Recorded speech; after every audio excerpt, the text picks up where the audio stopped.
On this podcast episode, I'm going to share with you how to actually embrace a non anxious parenting life with our kids. Are you an anxious parent? Have you been diagnosed with anxiety?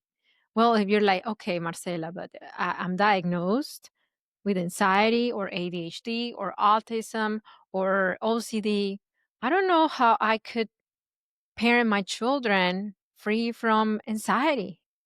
If that is you, I want to tell you that it is possible once you embrace one of the 6 daily choices that Dr. Delonis talks about. He's the author of the book, Building a Non-Anxious Life.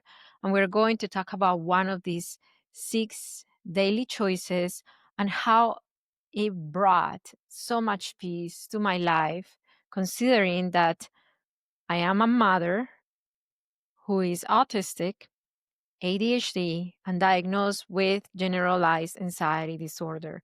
And I can say that I'm parenting my children anxiety free. I do feel anxious from time to time, but I'm not parenting them from anxiety, which there is a difference there that we can talk about it.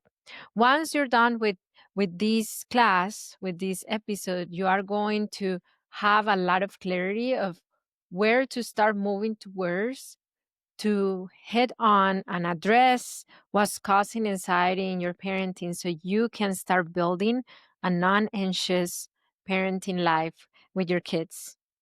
Hello, my name is Marcela Collier. I'm a certified parenting coach and founder of HIC Parenting Education and the host of this amazing podcast, the Parenting with Understanding podcast. Our mission, my mission, is to help as many parents as I can break away from reactivity, become secure parents, and parent their children with peace. If this content is something that you've been wanting to dive into or that is of interest to you, I encourage you to subscribe to the Parenting with Understanding podcast. It's free. Just click the subscribe button, and that will help me get to more parents as well.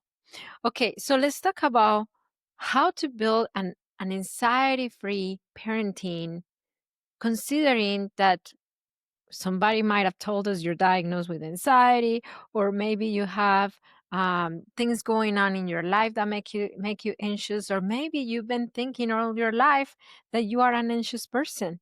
How can I parent my children anxiety free? Let's talk about that. We need to address first what anxiety is and what it is anxiety is not, because there are a lot of myths out there that tell us anxiety is an identity. I'm an anxious person. Have you Do you own anxiety? Do you identify with this, with like, I'm an anxious person? That's a myth. Anxiety is not an identity and not a personality. When we own anxiety as part of who we are and as our identity, we operate from it. We raise our children from anxiety. We make our parenting choices from anxiety. We wake up anxious. We go to work anxious. We fall asleep anxious. And then we blame our choices to our anxiety. I yell at my kids because I'm an anxious person, or I don't connect with my kids because I'm an anxious person. I don't play with my kids because I'm an anxious person. I'm I don't have a good routine with my kids because I'm an anxious person. When we make anxiety part of identity, we live our lives through that lens. What is the cost? And this is a reflection question. You can answer in the comments if you want to. If you've been taking anxiety, if you've been owning anxiety as part of your identity, how has it costed you? What is the cost that you have paid for owning anxiety as part of who you are? And again, this is regardless if you are diagnosed or not. I'm diagnosed with generalized anxiety, but I know that anxiety is not who I am. What is the cost of owning anxiety as part of you? What is the cost? Anxiety is not an identity. Anxiety, according to Dr. Delonis, is not a disease. He was saying that a lot of people look for medication to cure anxiety. A medication could be a really great help for people who are anxious. He's not saying don't take your meds.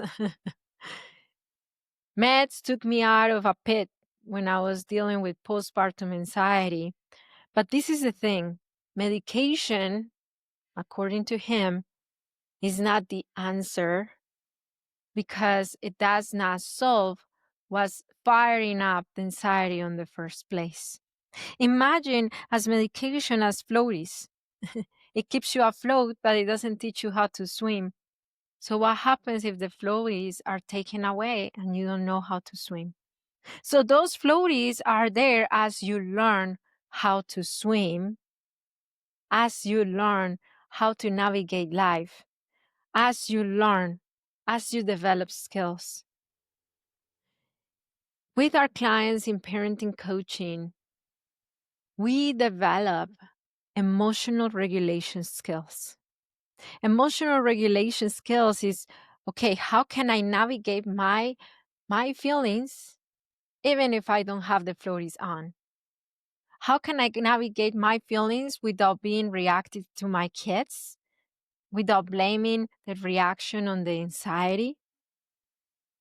That is learning how to paddle on your own. That is learning how to swim on your own. Anxiety is not a permission to sleep. Oh, yes, like routine is out of whack, and I'm yelling because I'm anxious.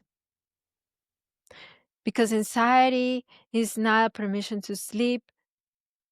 Anxiety is not an accomplishment badge as well. And I'm preaching to myself here because I grew up in a Latino environment where a busy mom who was overscheduled, never taking care of herself, always putting herself last, and her needs are always the last. And a person, a woman who is always giving and giving and giving and not receiving anything is the perfect explanation of what a good mother should be, where I'm coming from, where I come from. That is not a badge of accomplishment. And then we grow up as little girls in this environment thinking like, okay, the more I do, the more I overstretch myself, the less I take care of my needs, the better woman I am and the better I am as a mom.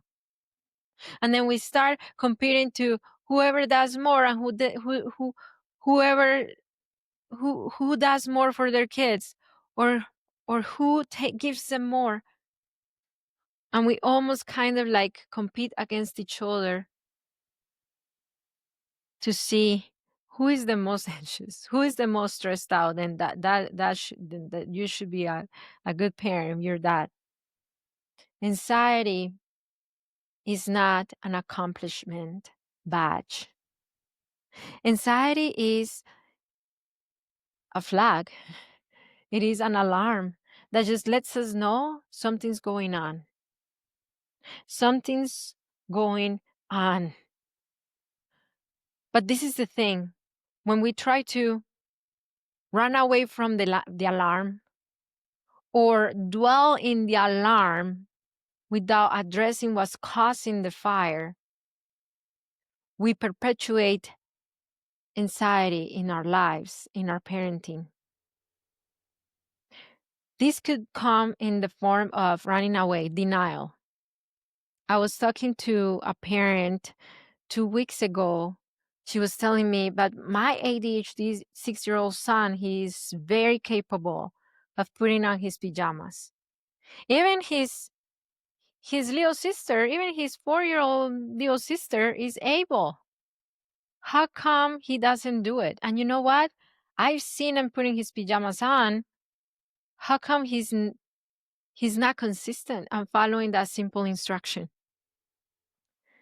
Living in denial.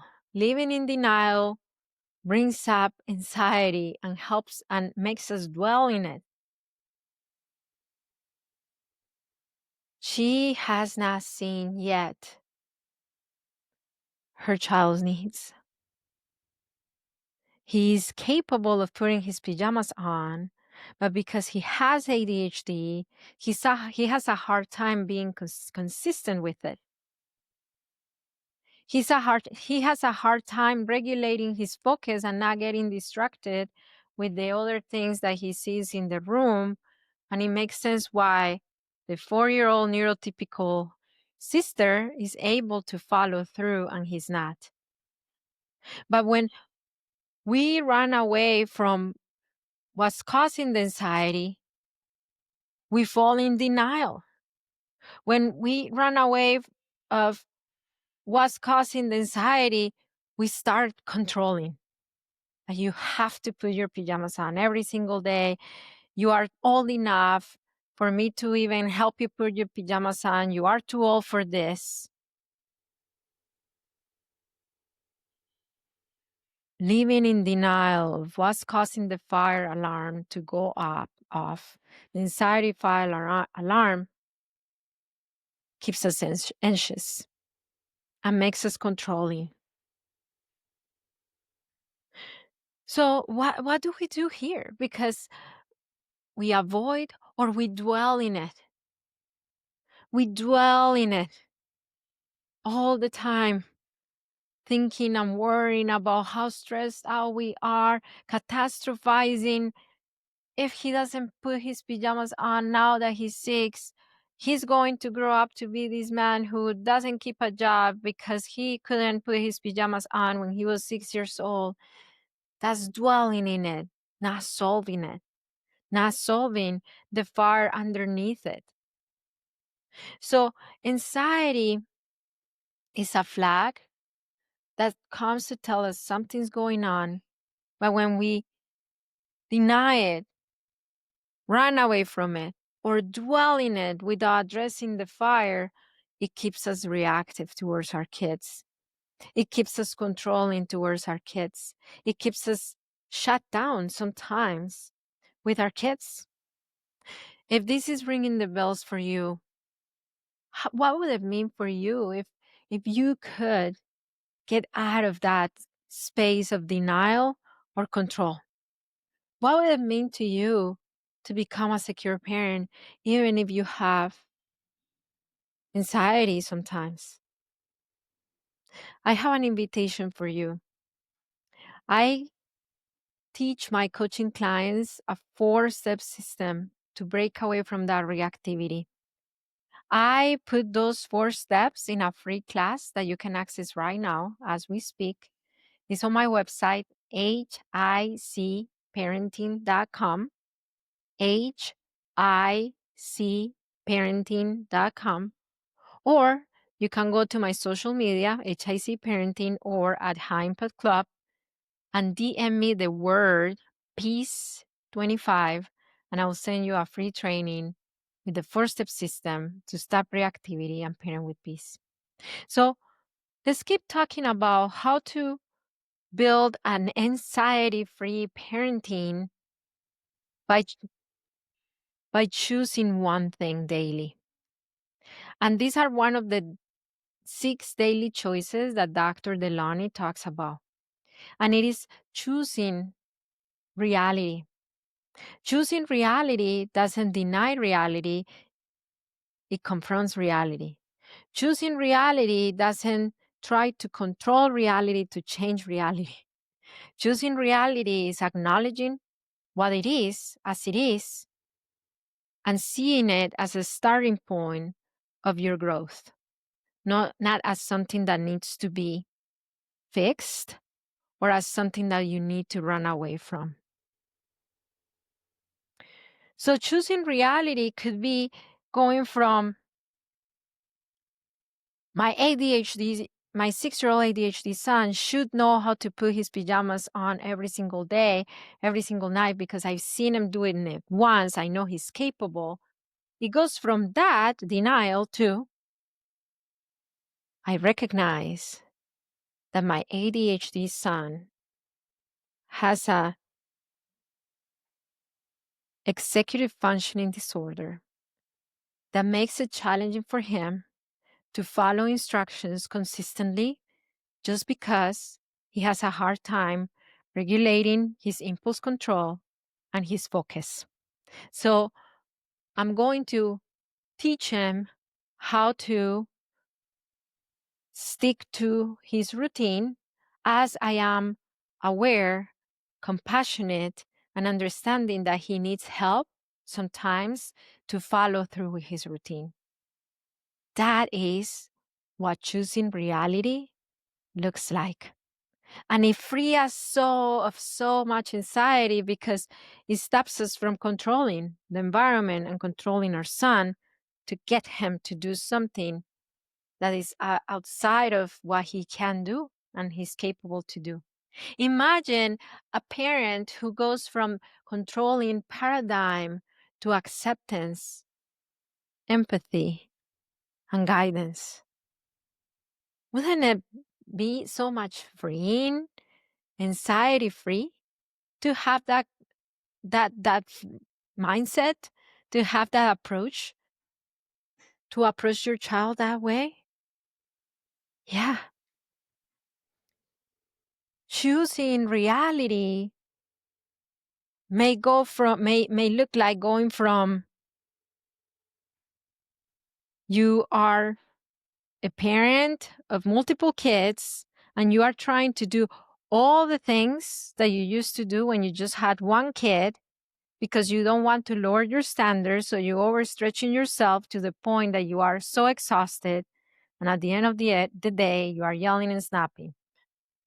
Choosing reality may look like my parenting, the reality of my parenting now that I'm a parent of 4 and now 1 needs to be different. The expectations of me need to be different. I cannot play with each one of my kids 2 hours as I used to play when I had 2 hours with my child. I cannot cook from scratch every single day of the week as I was able to cook from scratch every single day of the week when I had 1 child. Now that I have 4. I cannot go to the park every single day when I just had my toddler because now I have a toddler and a baby. So that's what choosing reality looks like. How much freeing that feels like when you don't pressure yourself to keep up the standard of what could have been or what it was. Choosing reality looks like going from my child made me yell to I yelled because I am unresourced, I lack tools, I like emotional regulation skills is my choice. I chose to yell. My child didn't make me yell. That is choosing reality. And when you choose reality, many times you choose to feel uncomfortable. But that's the path towards an anxious-free life, an anxious-free parenting, because you're standing on truth and not on fantasy, not on trying to have the reality that you once had and now it isn't, or trying to have the reality that you wanted to have and is never going to be. Choosing reality is choosing to feel and see things as how they are now and not what we were expected to have or what we didn't have. I was talking to one of my clients. She's a mom with autism, 5 kids, and 4 out of her 5 kids are autistic. And then In tears, she was telling me why outings have to be so hard. Do you know what that feeling was? She was, I told her, you are grieving. You are grieving what you thought having a family would be like and would feel like.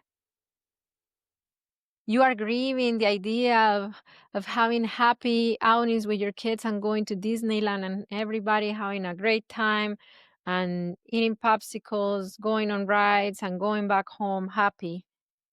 You are grieving what you thought your family would be before you had a family.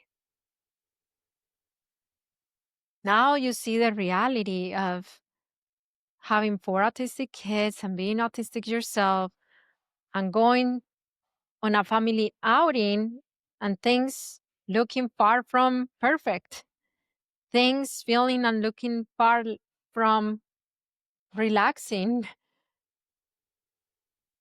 The reality now is that if you can choose to do those outings, but you will have sensory meltdowns from one of your 4 kids.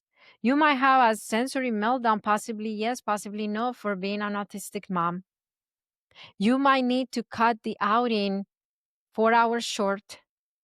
You might be okay going to 1 or 2 rides and then going back home and then coming back after a long break in the hotel. I'm not saying that's your reality, but you are the one who knows what your reality is. But this is the thing, you're trying to hold on to what it could have been, and it isn't. So the answer is to leave that grief and to face that grief, even if it doesn't feel comfortable. Because from that grief, there is a doorway to healing. Keep living our lives hiding what we don't have, chasing what we might never be. It's a life that is going to not get out of anxiety. It's a life that is going to be the opposite of joyful and accepting. So a doorway of anxiety is grief. Maybe that's what you need to do. You need to grieve the parent that you didn't have growing up. Maybe you needed to grieve the child you thought you were going to have and you don't. Maybe you need to grieve how your parenting was 5 years ago when you had 2 kids and not 4 or 5. Maybe you need to grieve your son or daughter's babyhood stage. I've seen that a lot.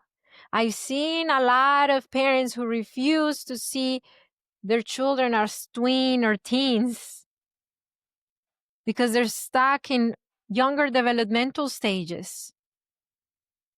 And then they control their child's every move, their bedtime, their devices, their control, every aspect of their life, not because they want to be controlling, but because they are parenting in their head a toddler, a preschooler, when they have in front of them a tween, a teenager. That is at the doorway, one of the doorways towards an anxious-free life, to face reality with how it comes, with its good, with its hard. The skill of mindsight will help you with this. Mindsight is the ability of seeing beneath our feelings and understanding the narrative and the beliefs and the reality that is beneath it. One of the questions that you could ask yourself and be honest about it, be raw honest. And even if it brings uncomfortable feelings, I encourage you to lean towards those uncomfortable feelings.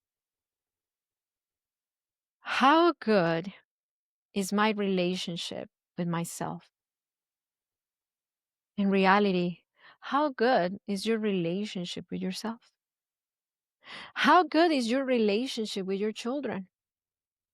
In reality, how good is your relationship with your children? How good is your relationship with your spouse? In reality, how good is your relationship with your spouse? The last one, with with your current skills and the way that your parenting is going, how close are you from being the parent you want to be? How close are you? Let me know in the comments. If this podcast episode gave you a lot to think about, I encourage you to share it. Send it to a friend, send it to your co-parent, send it to your partner, send it to your mom, to your sister. Let them know, hey, I think this could help you. Be have a less anxious life with our kids. This could help you be a secure parents with our kids. And I want to tell you that you are a good parent, and it only takes understanding of what you need as a parent and what your children need to raise secure children. I'll see you next time. Bye.